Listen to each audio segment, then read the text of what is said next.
Viewers, আমি তাকে পড়াই, আমি তাকে লেখাই, আমি তাকে কাজ করাই, আমি তাকে কাঁদাই, সে আমাকে কাঁদায়। এ ধরনের কথাগুলি তোমরা কিভাবে বলবে? ভিউয়ার্স, এ ধরনের কথাগুলি বলতে হলে তোমাদেরকে পজিটিভ ভার্ব মেইকের ব্যবহার করতে হবে।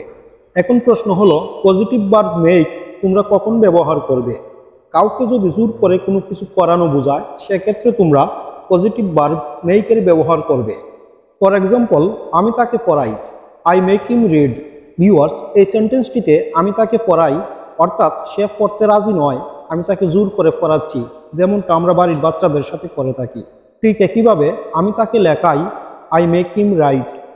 এখানেও সে লিখতে রাজি নয়, তাকে লিখতে বাধ্য করছি, এরকম বোঝাচ্ছে। এভাবে আরও বলতে পারি, আমি তাকে কাজ করাই, আই মেক হিম ওয়ার্ক। সে কাজ করতে রাজি নয়, কিন্তু তাকে কাজ করতে বাধ্য করা হয়েছে বোঝায়। নেক্সট, আমি তাকে কাঁদাই, আই মেক হিম ক্রাই। আর যদি বলি সে আমাকে কাঁদায়, তাহলে এর জন্য বলবো হি মেক মি ক্রাই। সে আমাকে কাঁদায়, হি মেক মি ক্রাই। যদি কাউকে বলতে চাও চা বানাও, তাহলে চা বানাও এই কথাটি ইংরেজিতে কিভাবে বলবে? এই কথাটি তোমরা বলবে মেক টি। চা বানাও, মেক টি।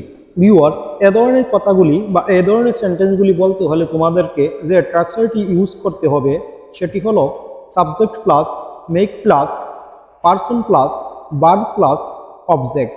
ভিউয়ার্স, আশা করছি তোমরা বুঝতে পেরেছো কখন তোমরা এই স্ট্রাকচারটি ব্যবহার করবে।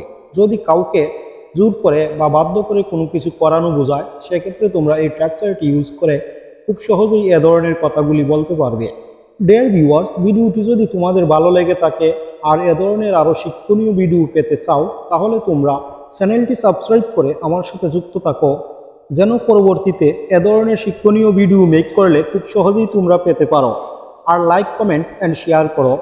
আজ এ পর্যন্তই, ভালো থাকো সবাই, আল্লাহ হাফেজ।